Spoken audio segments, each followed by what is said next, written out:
Hello students, बेटा मेरे YouTube channel में आप सबका बहुत बहुत स्वागत है। बेटा हम लोग पढ़ रहे थे वेक्टर और वेक्टर में हम लोगों ने अपना पहला लेक्चर कंप्लीट कर लिया था। आज हम लोग स्टार्ट करेंगे अपना लेक्चर सेकंड और इस सेकंड लेक्चर में सबसे पहले हम लोग स्टार्ट करेंगे एडिशन ऑफ वेक्टर्स। तो चलिए स्टार्ट करते हैं एडिशन ऑफ वेक्टर्स।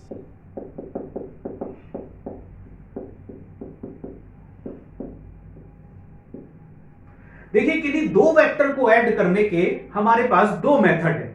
एक तो मेथड है ट्रायंगुलर लॉ, जिसको हेड टू टेल मेथड भी कहते हैं, और दूसरा मेथड है पैरेललोग्राम लॉ। तो एक एक करके दोनों को पढ़ते हैं। तो पहला मेथड है हेड टू टेल मेथड और ट्रायंगल लॉ। जैसे सपोज दैट ऐसे दो वेक्टर हमें दे रखे हैं, vector A and vector B. इन दोनों को हमें ऐड करना है। तो देखिए कैसे ऐड करते हैं। एक वेक्टर के हेड से हम दूसरे वेक्टर की टेल को जोड़ देते हैं इस तरीके से। ये वेक्टर ए का जो हेड है, इस वेक्टर ए में हम वेक्टर बी की टेल को इस तरीके से जोड़ देते हैं। फिर वेक्टर ए की टेल से वेक्टर बी के हेड को मिलाएंगे तो ये जो रिजल्टेंट हमें मिलता है, ये रिजल्टेंट ही दोनों वेक्टर का एडिशन कहलाता है। इसी रिजल्टेंट को वेक्टर आर से डिनोट करते हैं और ये वेक्टर ए और वेक्टर बी के रिजल्टेंट को रिप्रेजेंट करता है। ठीक, इसको कहते हैं ट्रायंगल लॉ और head to tail method. Clear हुआ बेटा सबको? अब आते हैं सेकंड मेथड पर, पैरेललोग्राम मेथड।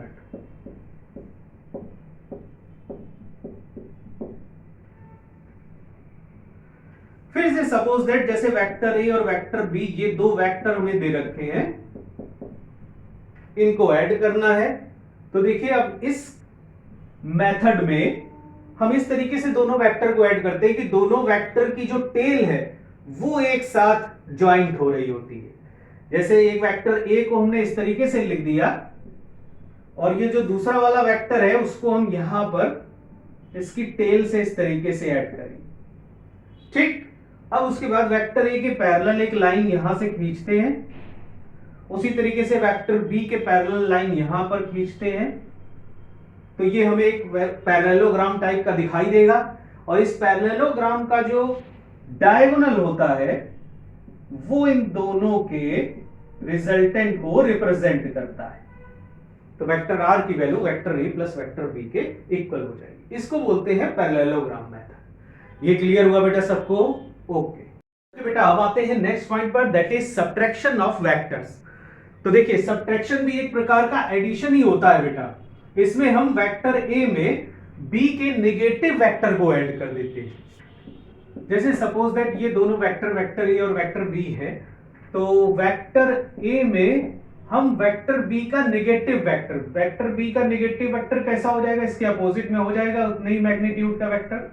ठीक, तो वेक्टर ए में हम माइनस वेक्टर बी को ऐड करेंगे तो ये जो रिजल्टेंट हमें मिलेगा, सपोज दैट ये वेक्टर आर डैश मिलता है, तो वेक्टर आर डैश की value vector A plus of minus vector B के इक्वल हो जाएगी। मतलब ये value vector A minus vector B यानी उनके डिफरेंस के इक्वल आ जाएगी। क्लियर हुआ बेटा?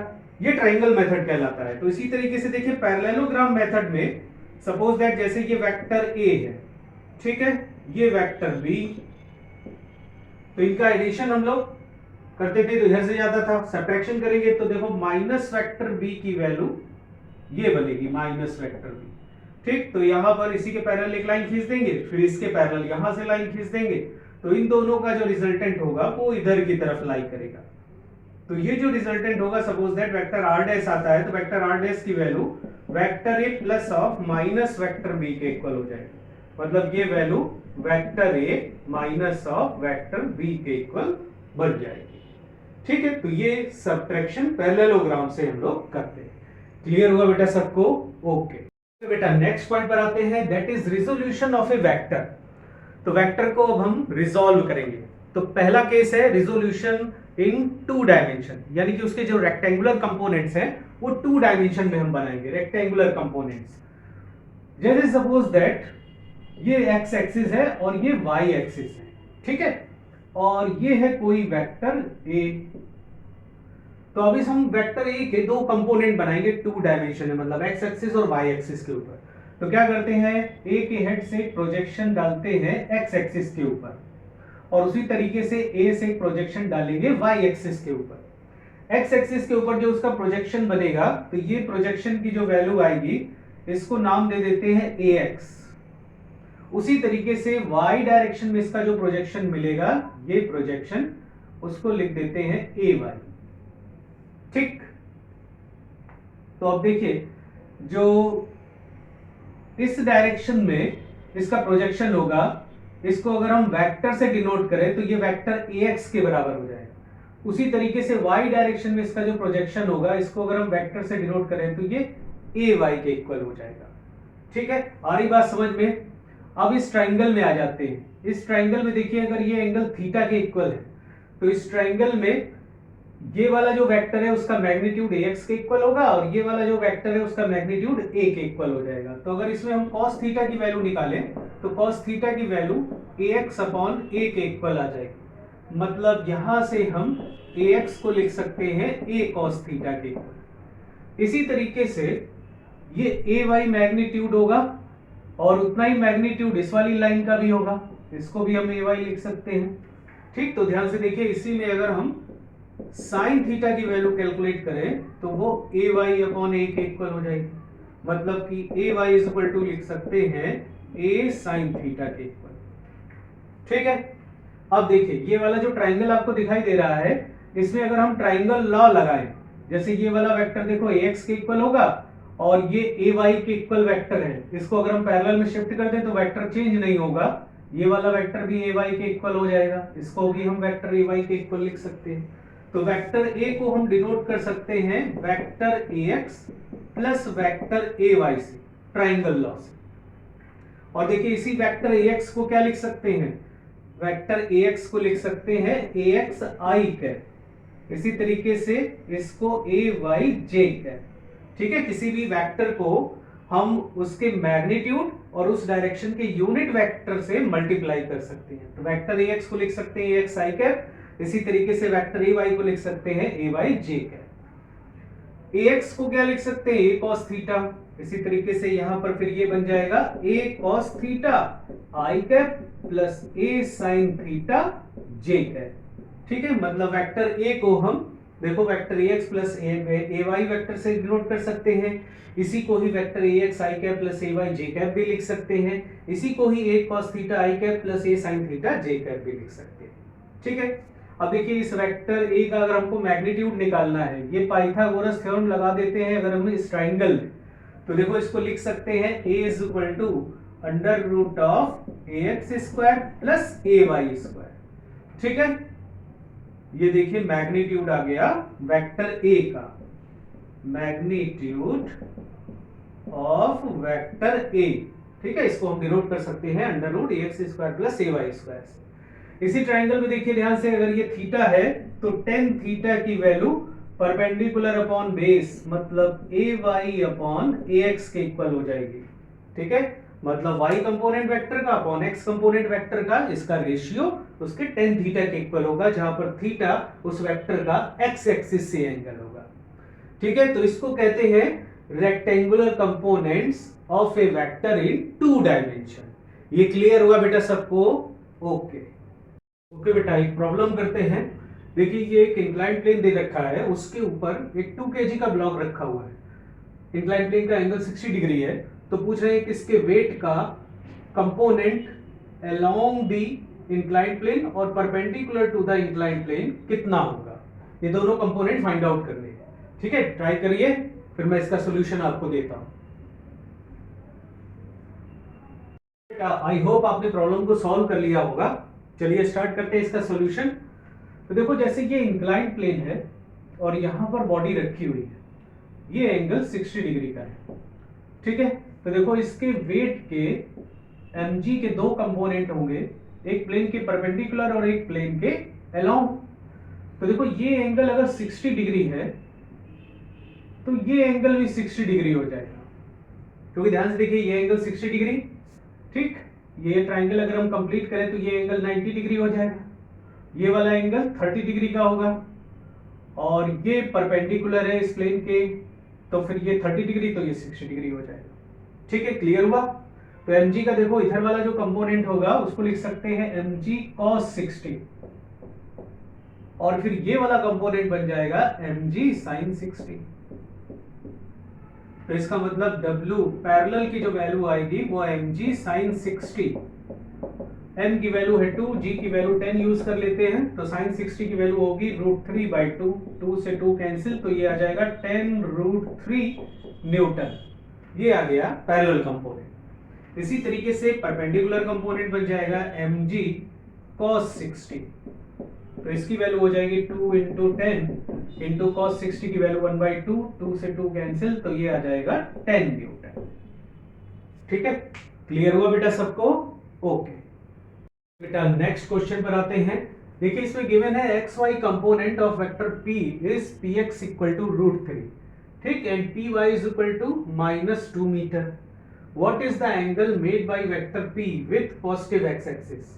p का पॉजिटिव x एक्सिस से कितना एंगल बनेगा ये कैलकुलेट करना है। तो आप लोग ट्राई करिए, फिर मैं इसको सॉल्व करता हूं।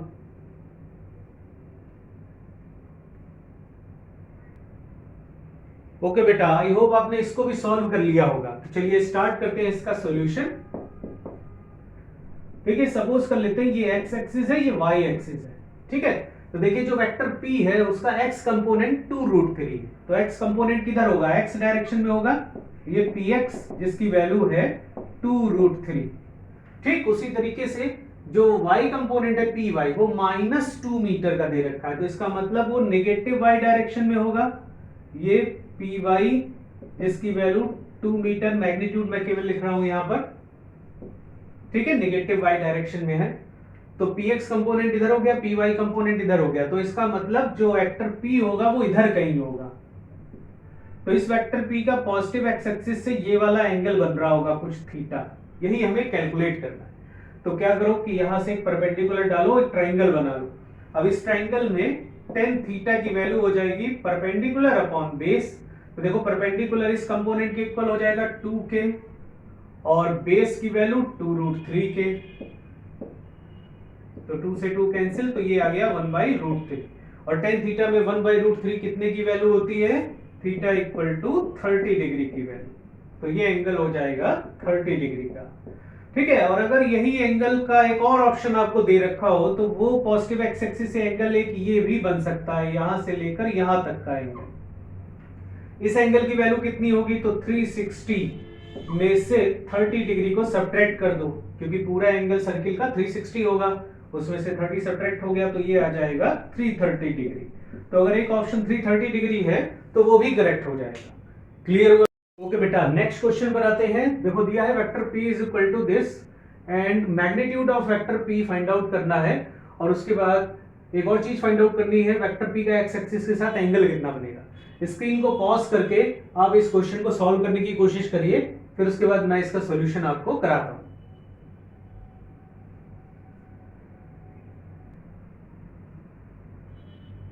ओके बेटा, ये क्वेश्चन भी आप लोगों ने सॉल्व कर लिया होगा। चलिए इसका सॉल्यूशन देखिए, p का जो मैग्नीट्यूड होगा वो अंडर रूट ऑफ इसके x कंपोनेंट का स्क्वायर प्लस y कंपोनेंट के स्क्वायर के इक्वल होगा। तो 3 का स्क्वायर प्लस 4 का स्क्वायर, तो ये बन जाएगा रूट ऑफ 3 का स्क्वायर हो जाएगा 9, 4 का स्क्वायर हो जाएगा 16, तो ये आ जाएगा अंडर रूट 25, तो मतलब 5 आ जाएगा। तो 5 यूनिट इसका मैग्नीट्यूड होगा। क्लियर हुआ बेटा ये? ठीक है, अब देखिए जो वेक्टर p है उसके दो कंपोनेंट होंगे, है ना, ये 3 वाला x डायरेक्शन में और इधर की तरफ 4 वाला। ठीक है, ये होगा वेक्टर p। ठीक है, दो कंपोनेंट उसके हो गए, और ये एंगल होगा थीटा का। तो x एक्सिस के साथ ही वो एंगल पूछ रहा है कि कितना होगा। तो x एक्सिस के साथ वाला ये जो एंगल होगा tan थीटा, उसकी वैल्यू होगी परपेंडिकुलर अपॉन बेस, तो ये हो जाएगा 4/3, और tan थीटा की वैल्यू 4/3 जो होती है वो 53 डिग्री एंगल की होती है। ठीक है, क्लियर हुआ बेटा सबको? ओके बेटा, नेक्स्ट क्वेश्चन पर आते हैं। देखो ये vector a is equal to दे रखा i cap plus 2j cap plus 3k cap. पूछ रहे हैं इसका यूनिट वेक्टर कितना होगा, ये फाइंड आउट करना है। ठीक है, आप लोग स्क्रीन को पॉज करके इसको सॉल्व करने की कोशिश करिए, फिर मैं आपको इसका सॉल्यूशन देता हूं। ओके बेटा, आई होप आपने ये सॉल्व कर लिया होगा। चलिए इसका यूनिट वेक्टर फाइंड आउट करते हैं। तो देखिए जो एन कैप की वैल्यू होगी वो vector A upon magnitude of vector ए के इक्वल हो जाएगी। वेक्टर ए की वैल्यू है आई कैप प्लस 2 जे कैप प्लस 3 के कैप, और इसका मैग्नीट्यूड होगा अंडर रूट ऑफ 1 का स्क्वायर प्लस 2 का स्क्वायर प्लस 3 का स्क्वायर। तो ये बन जाएगा आई कैप प्लस 2 जे कैप प्लस 3 के कैप, और मैग्नीट्यूड की वैल्यू आ जाएंगे अंडर रूट ऑफ ये 1 का स्क्वायर 1, 2 का स्क्वायर 4, 3 का स्क्वायर 9, तो 9 प्लस 4 13 प्लस 1 14, मतलब आई कैप प्लस 2 जे कैप प्लस 3 के कैप और अपॉन रूट 40, ये आ जाएगा इसका यूनिट वेक्टर। क्लियर हुआ बेटा सबको? ओके, अगले क्वेश्चन पर आते हैं। देखो दिया है vector p is equal to 0.3 I cap plus 0.4 J cap plus c K cap. Calculate c if vector p is a unit vector. ये वाला जो वेक्टर है वो एक यूनिट वेक्टर हो तो बताना है c की वैल्यू कितनी होगी। स्क्रीन को पॉज करके इसको सॉल्व करने की कोशिश करिए, फिर मैं सॉल्यूशन देता हूं आपको। ओके बेटा, आई होप आपने सॉल्व कर लिया होगा। चलिए वैल्यू कैलकुलेट करते हैं इसकी। देखिए ये वेक्टर p एक यूनिट वेक्टर दे रखा है, तो इसका मतलब इसका मैग्नीट्यूड यूनिटी मतलब 1 के इक्वल होगा। तो देखो p का जो मैग्नीट्यूड होगा उसको हम क्या लिख सकते हैं, अंडर रूट ऑफ उसका x कंपोनेंट का स्क्वायर मतलब 0.3 का स्क्वायर प्लस y कंपोनेंट का स्क्वायर मतलब 0.4 का स्क्वायर प्लस c का square and will be equal to 1, क्योंकि इसका मैग्नीट्यूड 1 के इक्वल होगा।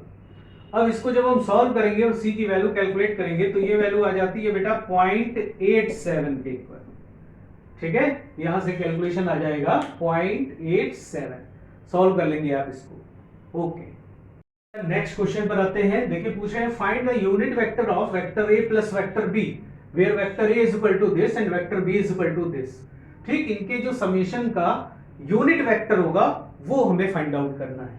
ठीक है, तो स्क्रीन को पॉज करके इसको सॉल्व करने की कोशिश करिए, फिर मैं आपको सॉल्यूशन बताता हूं। ओके बेटा, आई होप आपने सॉल्व कर लिया होगा इसको।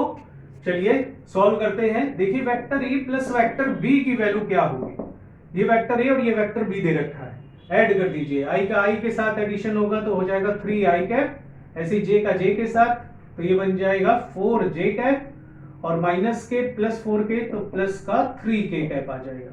ठीक है, अब इनका जो यूनिट वेक्टर होगा एन कैप, उसकी वैल्यू होगी vector A plus vector B upon magnitude of vector A plus vector B, है ना भाई।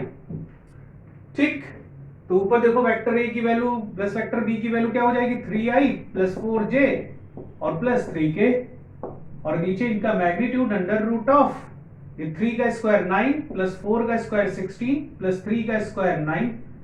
ठीक है, तो 3i cap plus 4j cap plus 3k cap, और अपॉन में इसको जब हम ऐड करेंगे तो ये पूरा आ जाएगा 34 के इक्वल। ठीक है, तो फाइनल आंसर हो जाएगा दिस। क्लियर हुआ बेटा सबको? ओके।